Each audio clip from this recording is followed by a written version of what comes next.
All right, y'all. So here it is, another day working on the 67 F100. I apologize already. It seems like I'm apologizing every video because I produce these videos fast enough for y'all to be able to, I guess, grasp a wider audience or more people. I don't know.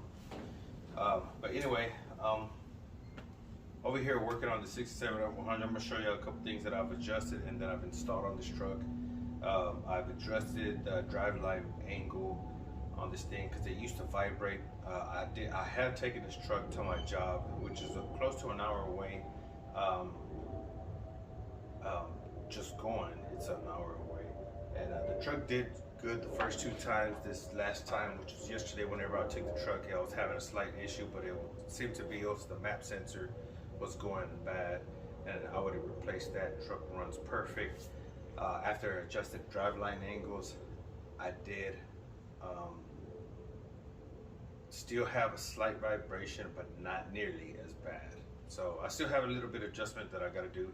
I also installed an Avatar alarm system on this truck. It's the same exact manufacturers as the Viper alarm.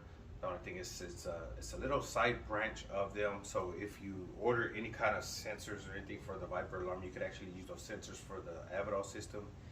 And I mean, right now I have the hit sensor and I have the tilt sensor.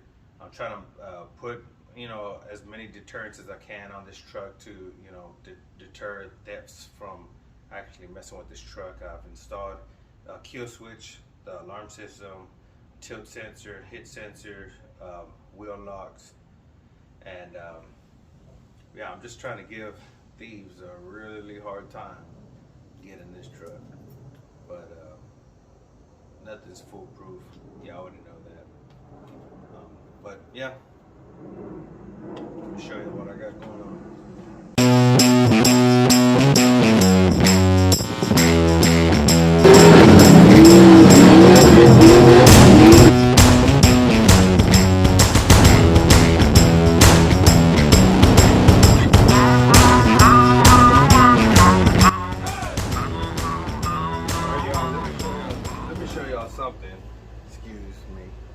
Let me show y'all something that I will need to address, and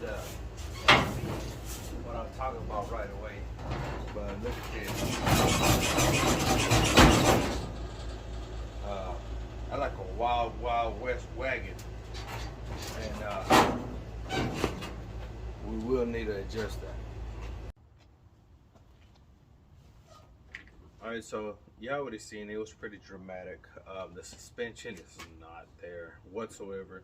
So basically what I'm gonna have to do is I'm gonna have to, because of the fact that this truck, as you might be able to see right here, it has a slight tuck to it, so it tucks the wheels a little bit. I've never really been a fan of the tuck, so I'm gonna have to give the rear end of this truck a little bit of height, and actually buy some different shocks, that some shorter shocks. I really don't want to go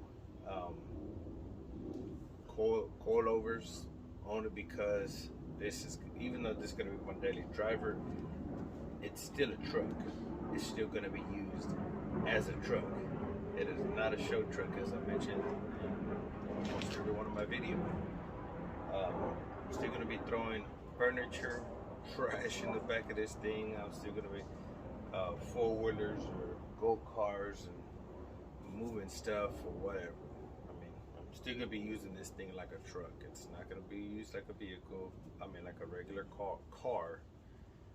This is a truck, and it's going to stay a truck, and it's going to stay like that. So by me staying leaf spring and shocks, it still allows me that advantage of being able to put a pretty good load on the rear end without having to actually squat the truck or mess up the suspension if I switch over to coilovers. Alright, I did take this truck to go get inspection after I put some insurance on this thing. Inspection was $7. I went to the courthouse and I got the registration for this thing, which was like $76.50.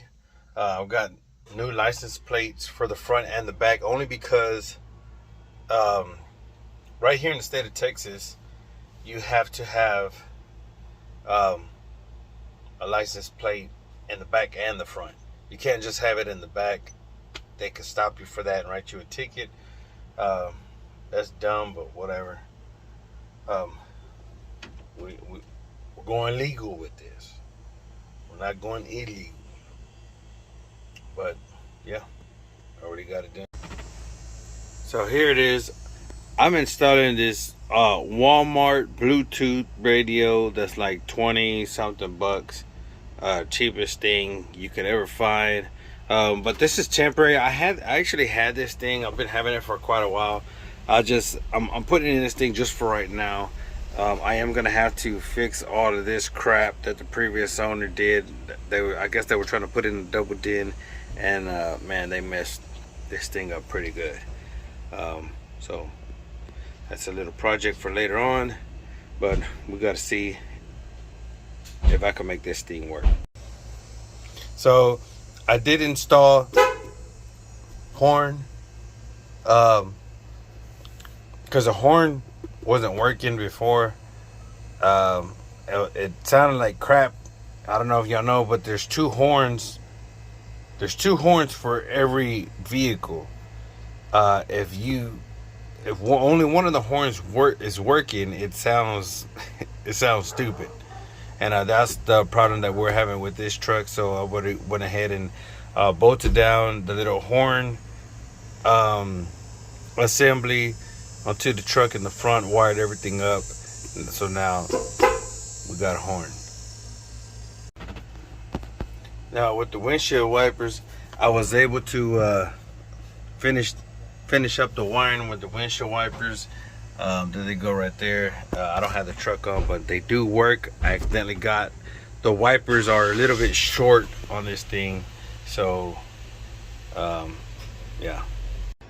I know I'm jumping around pretty much everywhere when it comes to this truck right now, especially in this video, but just to let y'all know, I already fixed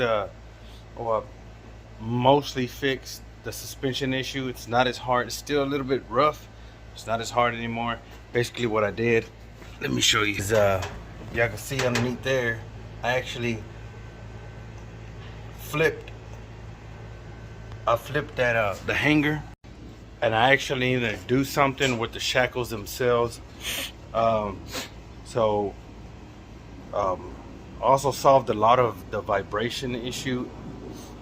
Softened up a little bit more. It's still there in 6th gear whenever I'm driving about whenever I'm in 6th gear going about 50 to 60 miles an hour, it's still there. Starts going away at 62 miles, 65 miles an hour on up. But this is what I'm working on right now. So I'm trying to get the tubs. I have this tub welded. That one's about to get welded. And yeah, we're just closing the gaps up now. All right, by no means is this a professional job. Of course I need to do something with this. I need to, it's not gonna be perfect. Y'all already know how I feel about this truck, but I did put the indentations in there and in the front. Not so professional looking, but I am gonna rhino line this thing. And yeah, I still need to do the other side though. But all right, so I know I've done a lot of talking in this video, and I just don't want it to get boring. Just want it to be a little bit on the shorter side. I got a pretty decent video on the next one, so y'all stay tuned.